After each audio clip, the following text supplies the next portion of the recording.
Hello everyone and welcome back to The World is Storytelling with me, Ronni, and this time with the fabulous Brinsley from Weird Island. A fantastic character, amazing in real life as well, and I'm sure you're going to absolutely love this episode. We went up Sieve Gullion together, the county top of County Armagh, and it was fantastic. It was extremely foggy, which made it amazing. But which means that I have no idea what the view looks like from up there. I'll have to go back. And before we get going, what does a shoemaker do when he's flying on a plane and he wants to make sure his ears don't pop? That's right, he chews gum. All right. Thanks very much for listening and have a wonderful day. So tell a story, one that is true. Yeah. Testing 1, 2, 3. Get your dad joke ready. Well, no, this is it. I usually put it in afterwards. Oh, yeah? But I am going to ask you. Do you have a dad joke to hand? Oh, damn, at hand. I do. No, not even. I suppose I do. It's not good. It was one I saw on a Christmas cracker a few years ago. Why don't pirates have any painkillers? I don't know why. Because the pirates eat them all. You know, it sounds like paracetamol. Yeah. That's a painkiller. So tell me, why did the hiker have an arm full of gold? Because he was climbing Sieve Gullion. Oh, splendid. Yeah. I like that, yeah. Well, along those lines, we're not on Sieve Gullion, we are on Sieve Gullion. That's right, yeah. And who are you? My name is Brinsley McNamara, and welcome to The World is Storytelling podcast. Oh, very good. Yeah. But how do you usually do it? My name is Brinsley McNamara, and welcome to Weird Ireland. Yeah. I love it. and this is slightly Weird Island because we're in a passage tomb. I guess so, yeah. Here's the thing. I would say we're on the highest point in County Armagh. We are. Technically, we're about a metre underneath the highest point. It's directly above us. And it's fantastic. I mean, I tell you what, it's great from against the rain or against any element. It's actually class in here. And I was not expecting this before I came in here whatsoever. Me neither. And there's an amazing, infinity pool. Oh, I know. There's a lake. There's a kind of uphill lake up here, and it's actually a very, very low visibility day. We're up here. Fortunately, not rainy or that, but we didn't walk into the lake. Very fortunately, I don't think there was too much danger of that happening, but it did appear in front of us as we were standing there. And as it got windier, we could finally see the full circumference of it, and the very edge of it honestly does look like an infinity pool. That's it, where it pours over the edge. No, it's terrific. Yeah, next to the other cairn. It's really fantastic. Yeah, no, I mean, thanks for bringing me out here, because I really, despite getting out and seeing the country a lot, I'll, climb a mountain or a hill maybe once a year, if even. Well, my finger's getting cold. Yeah. So we'll go down the hill. Yeah. And we'll find somewhere warm, charge the car, and carry this on. Absolutely, let's do it. Yeah, let's get it. What'd you have for breakfast? I didn't. You know what? I had a mouldy banana. Yeah? Yeah. Oh. What did you have for breakfast? I had a piece of brown bread with a boiled egg on it. Butter, a bit of salt. Had a banana as well. Did you have very good for you, did you have the shell? No, is that a thing? It could be. Yeah? Gives you extra calcium. Oh, really? Yeah. But do people do it? I'm sure some people do it somewhere. Yeah. But I'll tell you something funny you might appreciate now because of you're from Westmeath. Well, close by anyway. Where do you think, at one point, for a big portion of the 2010s, most of the kosher meat in Northern Europe came from? Hardly Westmeath. Ballyghamesduff. Oh, Cavan. Yeah, just over the border. Yeah. I think a lot of the cows would have come from Westmeath. Yeah. But the abattoir, there's a massive thing. I forget what it's called now. Something County Meats in Ballyghamesduff. Yeah. I don't know if the kosher meat company took it over for a while, or they were just using it for part of the year. But yeah, there was an insane amount of kosher meat happening in Ballyghamesduff. That's pretty fun. Yeah, and a lot of rabbis descending on Ballyghamesduff every week, which is, for the listeners who don't know what Ballyghamesduff is, it's not a place you would associate with rabbis. Mm-hmm. Would you? The only thing I know about it is it has the Cavan County Museum. It's got the biggest World War I replica trenches in. Okay, no, it's a bit more specific. It's got the largest replica and publicly accessible World War I trenches in Britain or Ireland. Whoa. So presumably that means there's a bigger one somewhere in Britain and Ireland, but that is not publicly accessible. Something like that. Now that makes it even more interesting. I know, Imagine, right? like, someone in their own house. Oh, it has a trench. has That'd like be class. Where's the strangest place to smoke a cigarette? Strangest place to smoke a cigarette that I have or to do it? You. That I've done it? Huh. Geez. I don't think there's any particularly standout places like that. I've not done on top of a hill. I've not done it underneath the sea. I've not. That would be impressive. Just if in you managed to- in various bars, I suppose. I don't know. I was in. You know what? I was actually in the most northerly bar in Ireland. Oh yeah. Where's that? It is in County Donegal. It is in Mallinhead. Mallinhead is the most northerly tip of mainland Ireland. And I did smoke a ciggy in that bar in what's it called? Farron's Bar. Terrific place. Absolutely terrific place. It's in. It's in a rural area, but we were there on a Wednesday. I was there with my cousin, and the reason we went there was because we decided to do a video, and what we're going to do was, I've been wanting to do it for years, we're going to try hitchhike from Mallinhead, the most northerly point in Ireland, to Mizenhead, the most southerly point in Ireland, try to do it in a day. And I initially wanted to do it on the in a day. We did it too, but I'll get there. You did it. It took like 18 hours. Yeah. But we I want to do it on the summer solstice, so that way it'd be like, okay, we've got this much, try to do it within daylight. Yeah. In the end, took till July, whatever. But yeah, we were staying nearby. Well, of course, it's in Mallinhead, literally, so we're pretty near that pub. So we went there anyways. One thing led to another. We were there all night. We got part of a Wednesday pub quiz team. Okay. And the place was absolutely jammed on a Wednesday. It was jammed on a Wednesday night. You couldn't walk through it. We ended up making a team with an American guy who was staying up there and a Frenchman who was also hitchhiking. I don't know where he came out of, but he was just part of our team. We didn't win it, but we won a raffle that the American put us into. We got a bottle of whiskey out of it. That's pretty good. Yeah. In the end, what happened was when we met the American guy, Joel, he offered to drive us to Letterkenny the following morning for the hell of it. And that would, that's a nice, considerable distance for this journey. Yeah. In the end, we were hanging out with him so much, he was like, I'll drive you to Sligo, which honestly, from Mallinhead to Sligo is 2 or 2.5 hour journey. Yeah. So that's a considerable journey done. And so that's the reason that's the reason I was smoking a ciggy. Actually, you know what? I was smoking a ciggy when, early on in the bar, and then I come back into the bar, and next thing my cousin Freddie's talking to this American guy, and Freddie just says, "Oh, this guy's going to drive us to Letterkenny." And I'm like, "Who is this guy? What happened?" I hadn't even seen this guy when I went out there. So yeah, that is a good unusual place ciggy story, I will say. Yeah, to tease it out. That is a really good story. So we were looking at different county tops, and you chose Sieve Gullion. And you kind of mentioned half why you chose it, but what's weird about Sieve Gullion? What called to you? What made you think like, this is somewhere I would like to climb? I will just outright say it that I know of kind of the lore behind Sieve Gullion, but I've not taken the time to fully read up on it. I just know last year I was in Ross Trevor in County Down making a video, and I got talking to a guy, and he told me all about Sieve Gullion, and I'd never heard of the place. And he said it's worth going up to. He's talking about all the mythology linked there. It's, got tales of, I think, Cuchulainn linked to it. It's got passage tombs up there. It's got odd lore attached to it. I thought, interesting thing. And since then, another person had said it to me, so I thought that'd be the right one to pitch. And we did definitely go inside a, passage tomb for sure. Yep. Recorded the first bit in there, but I haven't taken the time to look into it properly. You can imagine that was somewhere where, a legendary king would have chosen for their seat, and then in the clouds up there with a lake up. It's magical. I mean, even just the way we can see the lake just forming on before us. But I can only imagine at night time, and I can only imagine all the kind of peculiar stories you can start thinking about the place, Yeah.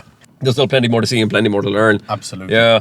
One thing I want to see, Limerick is a place I don't know too well either, but I got told recently there's a town called Hospital in Limerick. Okay. I want to go. That's it. That's the name of the town, Hospital. Yep. That's it. I'd love to go there for no other reason than that, and maybe do something funny with it. Yeah, you should. Yeah, I will. Yeah. Maybe on the way there you can go through Prosperous. Is that in Limerick? No, that's in Kildare, is it? Oh, is it? Oh, I know Prosperous. Yeah. I know the name anyways. Yeah. I mean, it's not too far from the Kinnegad kind of place. Okay, like that. So it's either Kildare or maybe it's over the border in Meath. Yeah. But what a great name. Yeah, Prosperous. Maybe if you live there, you're very rich. I mean, you're lucky you're living prosperous, Well, that's it. If you live in hospital, you're pretty fucked. Yeah. Well, no, you'd always have medical attention nearby. on hand. Yeah, that's the funny thing. There's no hospital in hospital as well. It's too small. No, too small.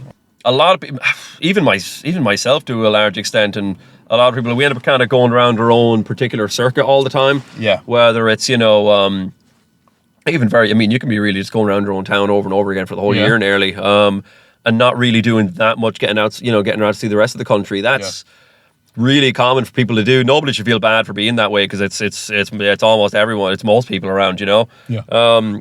And it's just mad how all the countless small towns you've never heard of, never come into your mind whatsoever. Because the funny thing is, when you actually kind of, like, even when I was writing the book, you actually come to the, or at least I came to the odd conclusion that despite Ireland not being very big, it actually has a lot more regional diversity within it that people won't really know about. I mean, I've told my buddies about the Wren Boys tradition. They knew nothing about it because it's more prominent in other parts. It's like where people dress up in costumes on St. Stephen's Day and play music. It's an older thing, but it is really prevalent in some places still. In Dingle, in Kerry, it's a really prevalent thing. Okay.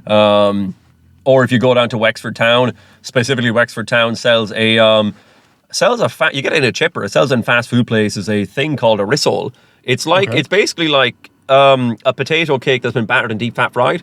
Ooh. And they are absolutely unreal. They're absolutely very unreal. And people just really won't know about that from outside of it. One thing I've not done yet. However, I'm glad you've asked me this question, because you're making me remember something that's happening soon. There's in some parts of the country, they have what's called St. John's Night bonfires. Okay. It's actually a really big thing in St. John's Night. It's in June. I have to look it up. It's in June. Okay. In Catalonia in Spain, it's actually the biggest celebration there. Okay. And in County Mayo, apparently in parts of County Mayo, that's actually still a thing. And I've heard in Cork as well, but I've asked my dad, and he'd never heard of the whole thing. Okay. And I asked my mum naturally, because I'd never heard of it, and she's from Mullingar, she'd never heard of it either. Yeah. You could be 60 something years in this country and hear about something that's pretty prominent somewhere else, like an hour drive away. I know absolutely nothing about it. That's one of the things I love. You're driving down country lanes here in Ireland, and there's always these little things. A little brown sign with like half knocked over to the holy well of Saint ... whatever it may be. Oh, yeah, Saint ... guy. Yeah, he's not real. Yeah, but yeah. he's not famous yet. It won't surprise me because there is really random ones you'll ever. I used to assume that, like, the Vatican would have a list of saints everywhere, because presumably if they're saints, like, you got to know who they are. Them, yeah. No, not at all. Whenever you drive from Mullingar to Collinstown, you pass by Loch Derivara, yeah? Yep. You know the big hill? Absolutely. Knockine? Yep. Yeah. There's a holy well on there. There is. It's hard to find. It's called Saint. Well, there's also a farmer with a very angry bull. There is. I've seen it. There's a horse trail that goes to it. It's called St. Dine's Well, EYON. And I was like, St. Dine, who the hell is St. Dine? I cannot find anything on him. It was probably just either a former deity, or it was just a place name, and it got a saint attached to it. But there is a St. Dine's Well there. It still works like a well. There was an old church near it too. That's all just, it's fallen so much to ruin you can't even see it anymore. Oh wow. Yeah. So you're right, there is all these places hidden like that. Yeah. I've got water of St. Dine's Well in my bedroom. Really? Because it was such a mission to find it when I went to go find it. It was such a task. There's no photographs for anywhere online, so we didn't know. We just had written description to find where it was, what it looked like. See, it's there has been a few scoops that I've managed to get onto Weird Ireland or Weird Westmeath before. Vanilla scoops or chocolate, actually. Oh, yeah. Very good. Yeah, I know, right? Yeah, people say to me, it's a story. Journalists call it a story, not a scoop. I don't know why you're calling it a scoop. But there is a few that I've managed to kind of get out there either very early or first onto social media, at least. I mean, it's very hard to come across it otherwise, because there's been bloggers doing this since ever. But do you know the musical wall outside Mullingar? Oh, that's turning into a bit of attraction, actually. Yeah, tell me about it. I'm pretty sure Weird Westmeath / Weird Ireland in particular is the one that really got it out there. Okay. Although the people in Mullingar of a certain generation will know about that. It's literally it's literally just a wall on the side of the road outside of Mullingar town. Yeah. There's a small bit of pull in for a car to pull in, not much. Yeah. And it's in front of someone's house, but it's like, the house is so far back that they can't see this. Whenever you go there, you'll see stones, big stones on the wall, and what you're supposed to do is you grab the stone, run up the length of the wall, and scrape the stone against the wall as you're doing it, and by doing that, you'll actually it'll on all the ridges it will make a noise, but it actually sounds like a xylophone. Okay. There's a very well-known version of that in Mayo, the musical bridge, Bellacorrick. Okay. But that's pretty well known. The musical wall in Mullingar is way less known. I definitely did break a big kind of story in a way. The first time on video on social media in Westmeath, there was a St. Hugh's headache stone in Rahue. It's in South Westmeath. It's in the same field. It is in Westmeath, but I'm pretty sure the next field over is Offaly. Okay. And I knew about it from my auntie. My auntie told me about it. And when you drive up to this place, it's there's actually a gate into a field, and the gate written on the gate is St. Hugh's, Headache Stone, and Holy Well. Okay.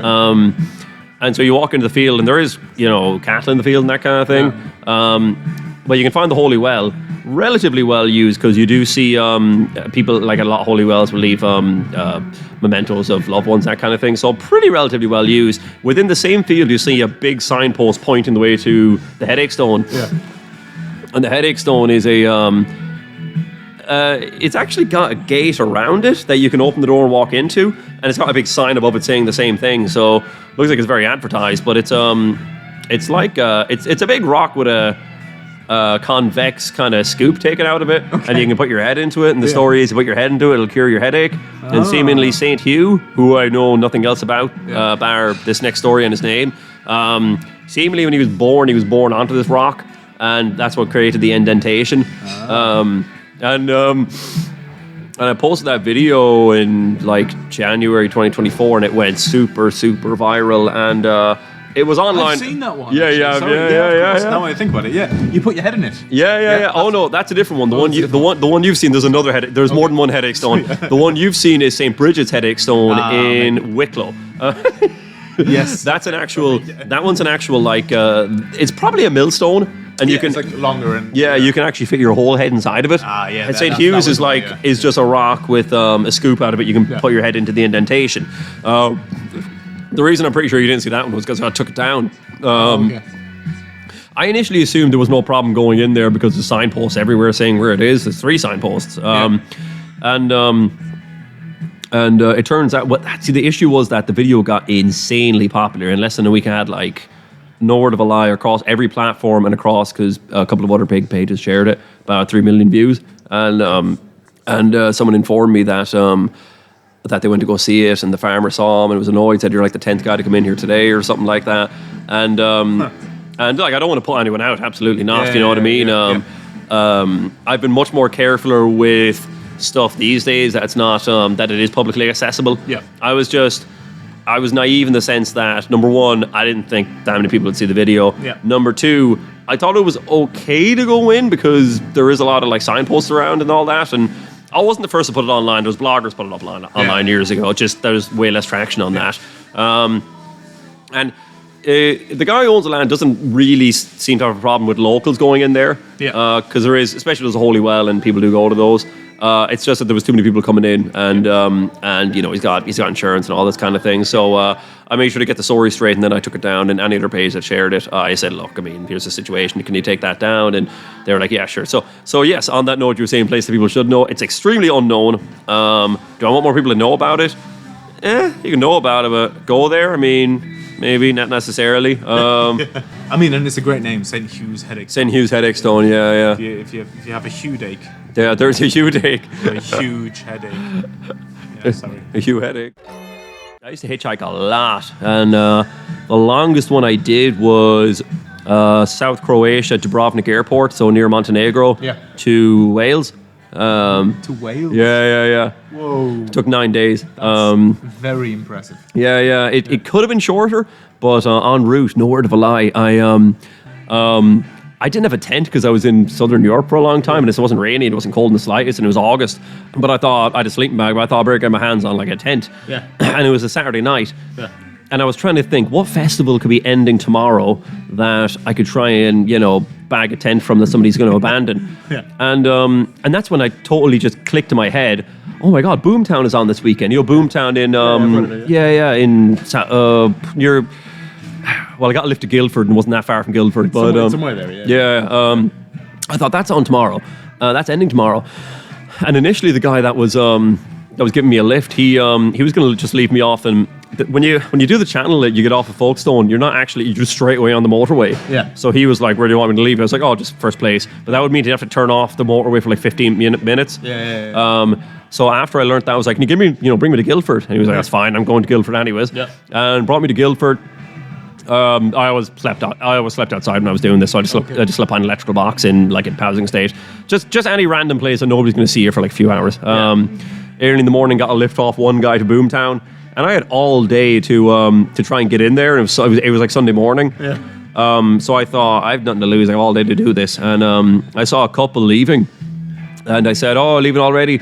And they were like, yeah, work tomorrow. Yeah. And I didn't ask them, but that's when I got the idea. And then another couple left, and I asked them the same thing, and they said the same thing. And I said, look, I don't have a wristband or anything. I get a wristband off one of you. Yeah. And your one with not that much elbow grease got it off her wrist, and with more elbow grease, I got it on mine. And they didn't want any money or anything. Well, it would have helped with your double jointedness, maybe. Exactly, yeah, just bend my wrist any which way. And I just walked in, and I didn't even know it was playing that day, although I could see the lineup. And MIA, MIA, I saw her live for free that night. I did, yeah. I fly like paper. Okay, I like planes. That was great. I'm a big fan. Catch me at Boomtown. So I think for that reason, I had a big detour that was just very needless. Did you get a tent out of it? I did sleep in a tent, but I didn't bring it with me. I did. It was definitely an abandoned tent as well. But in the end, I was just like, I'm not arsed bringing this with me. I don't know. By that point, I was just up for the game of doing that. I want to do some more fun stuff. Why do people in Kells move houses a lot? I don't know. Why do people in Kells move houses a lot? Because there's a lighthouse here. Oh, that's a good one. That's excellent. Thank you. That's excellent. Yeah. Are you coming up with these that fast? Yeah. That's terrific. Wow. Thank you very much. You're welcome. Thank you for coming on the podcast. And thank for you. A fantastic. No day. worries. Thank you very really much, good. Ronnie. Yeah, 100%. Yeah. We just shook hands on the podcast, just so the listeners. I know. I do that a lot on mine, but nobody can see it. Yeah. Thank you. Some say the old ruins in the sand tell us every story will come to an end. But my dear, we can live what we tell. We are storytelling animals.